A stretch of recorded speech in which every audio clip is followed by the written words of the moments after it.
Hello, and welcome again to Stand for Animals webcast, The Fix. I'm Tammy Siegel, and I'm the Strategic Initiatives Leader here. I'm subbing in for your other two co-hosts, Austin and Carrie, who couldn't be here, and I've got Dr. Elizabeth Welch with me.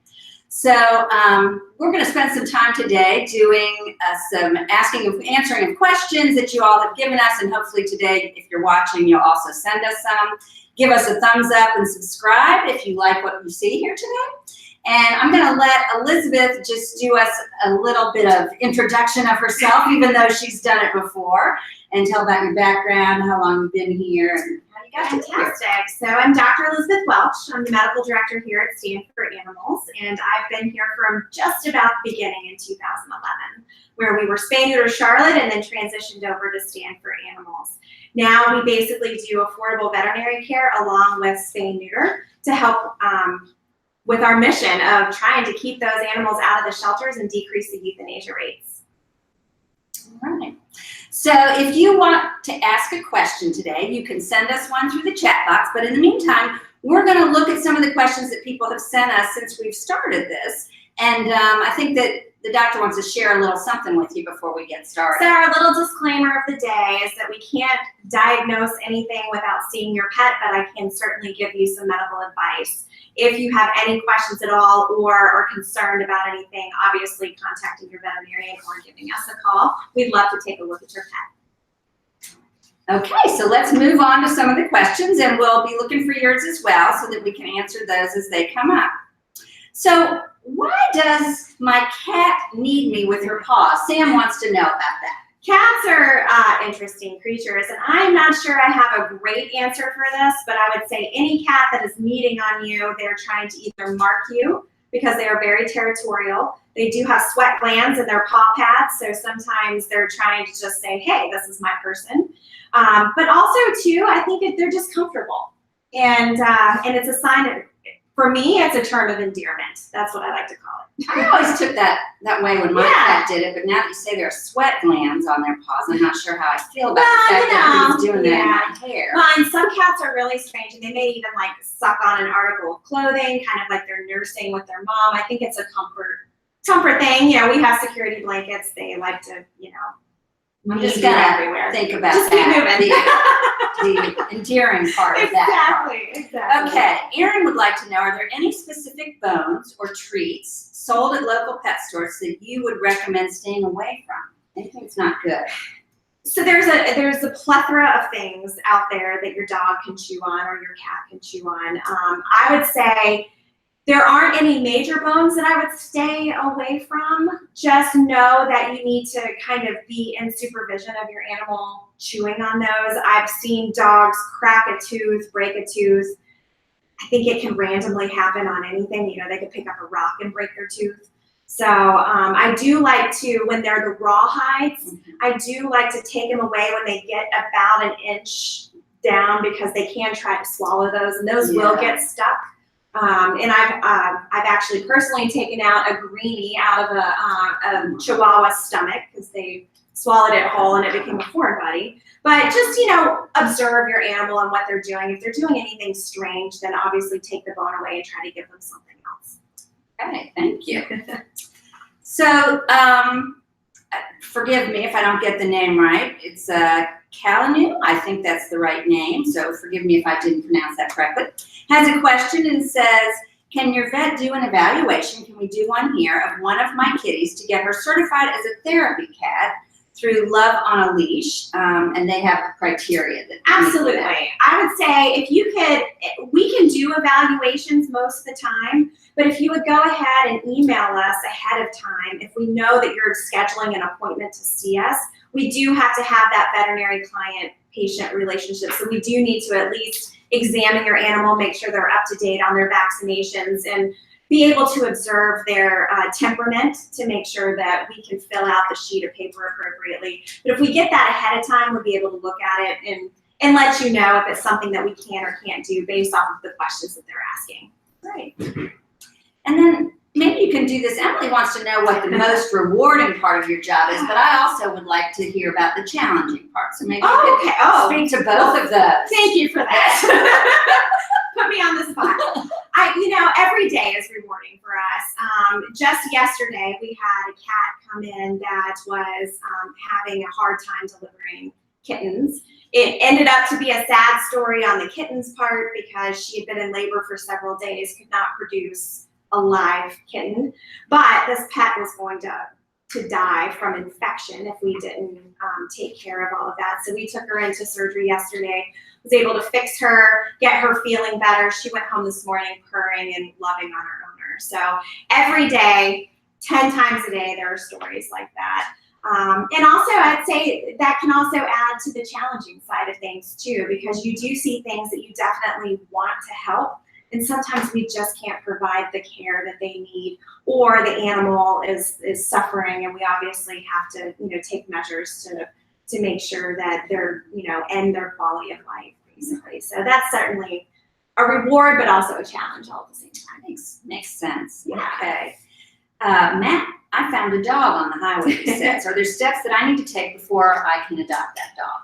Yes, so I believe you can. If you find an animal, you can take them to any veterinary clinic, and the first thing that I would recommend doing is scanning them for a microchip.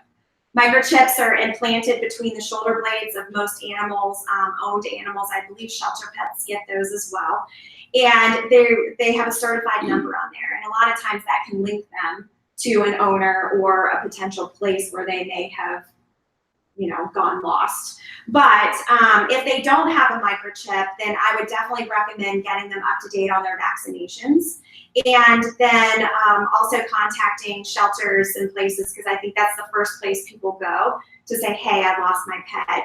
Can you help us try to find it? I think Pet Finder has a lost pet page as well. But if for some reason nobody contacts them, we usually recommend a 2-week quarantine after vaccination, just to make sure they're not going to come down with any diseases that they might be able to transmit to you or another animal. And once they're healthy, you can make him your own. All right. Colleen wants to know if Stand for Animals is accepting community cats again for spay and neuter, and if so, what days? Because we've had some shifting. We are, and thankfully, we are actually scheduling these as appointments now on Tuesdays and Thursdays in any location possible. You can email us at TNR, the letter TNR as trap, neuter, release at standforanimals.org, and we'll be able to get in touch with you and get them scheduled. Okay. We are happy to be doing that. That's great. Thank you. Jackson wants to know, and actually I have the same problem with my dog, about freaking out when there's a storm and big noises. Is there anything you can do to help an animal, a dog, calm down? There are. I think sometimes knowing that the thunderstorm is coming is always a good thing, because you can be home with your animal. Some animals, I think, express more anxiety when their pets are, or when their owners are away and they're home alone. There are medications that you can do. I know some people don't like to medicate or over-medicate their animals, but it is sometimes necessary, and a veterinarian can prescribe those to help just kind of chill them out a little bit. But funny story, I was very skeptical about the thunder shirts when they first came out, because I was like, oh, this is a nice gimmick and they'll never work.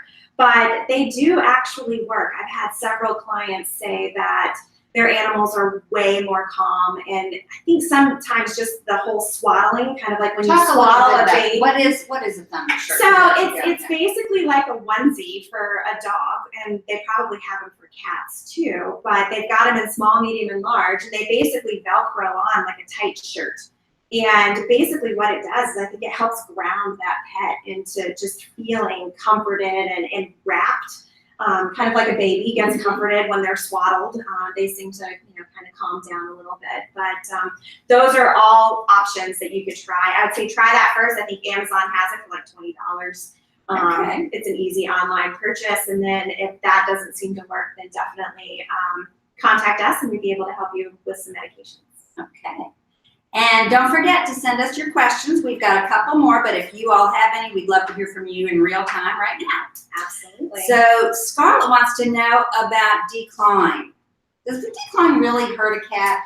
So if you want to put it in human terms, it's cutting off the first part of your digit on every cat. So I do not recommend it. I think a lot of veterinarians these days are going away from that. I am on the fence of, or on the other side of the fence of, I think it's cruel and unusual punishment for these little guys. And there's a time and a place, I think, for it. I think some people have to have it if they're going to keep their animal in the house so that they're not tearing up things. So there's definitely, it can be done, but I don't recommend it unless it is absolutely necessary. So what are the options for people if they do have a house cat and they don't want to do that, but they want to protect themselves, their furniture, whatever it is that they're concerned Absolutely. about? You can train cats to scratching posts. I'd say put the scratching post in places that they like to scratch most, because ultimately, you know, just like we talked about the cats meeting and they have these sweat glands in their paw pads, that's what they're doing when they're scratching. They're basically marking their territory. So you can try to get them started early as kittens, trimming their toenails, because they'll make it a lot easier on you in the long run when they know it's coming. There are these little kind of press-on nails that you can put on that are blunted. So you basically cut their toenail and then you kind of glue these little, I think they're called safety paws, or they're named a whole bunch of different things, but, or soft paws too. But they'll stay on and they can still do their territorial marking, but not, you know, ruin your furniture. And that must be a little tricky to get those on a kitty's paw. It can be. We have been known to do it when they're anesthetized for their surgery. So we get the easy side of it. That's a trick. But we will also apply them for you if you need that done for a small fee. Okay, terrific. Tyler says, my wife is pregnant. Do we need to rehome our cat? We've heard about things that happen with cats and litter boxes, and talk about that. So the reason why is cats can be carriers for this disease called toxoplasmosis, and that can, in pregnant women, it tends to attack things that are rapidly growing. So obviously a fetus is rapidly growing, so they can potentially get this toxoplasmosis that is ultimately a brain disease. Do not be scared of it though. And women, you're gonna love to hear this. Keep your cat. Do not get rid of the cat, but make your husband clean the litter box. So, and honestly, toxo is only transmitted if poop samples have been there for several days. The spores, it takes a couple days to sporulate. So if you are a woman and you are the only person that can clean the litter box, I've had 3 healthy children and I've been working in this business for 12 years. So I did not get toxo, nor did my cats get toxo. But basically, keep your hands clean, have good hygiene, but also clean those litter boxes on a daily basis and you will not be at risk. Okay, that's great. Okay, we've got a question here that's coming in from Rebecca. Why does my dog get hot spots, and what do I do about that? So I'm guessing your dog probably has some allergies of some sort. Sometimes it can come from a bite, like a mosquito or a flea bite, and they just keep, you know, going at it. It's like us when we scratch a mosquito bite, we just keep going and we make it raw. They do the same thing. Dogs don't know to stop doing that. But things to do are keep them on flea and tick preventative. And if you haven't seen one of our snippets on flea and tick, please look that up, because we've got some good information on that as well. What is a snippet? A snippet. So we've created a couple of little short skits to talk about certain things that people have questions about: heartworm medications, flea and tick medications, intestinal parasites. So please look us up and go like those and give us a thumbs up on that as well. There will definitely be more to come. But also you can, allergy medications too. Dogs can take allergy medications like we can. But if you do notice that your animal has a hot spot, definitely get them into the vet, because we'll clip and clean that and get them on some antibiotics and get it cleared up a lot faster. Okay. All right, great. It looks like it's about time to wrap up here, and we are so grateful that Dr. Welch took time away today to answer some of your questions. We'd like to be able to offer this again, maybe with some other doctors in the future. So thank you, and thank Dr. Welch. Absolutely. And we hope that you will do this again with us, and that this was helpful, and we will look forward to seeing you next time. And give us a thumbs up if you had a good time today learning something. Thank you. Bye.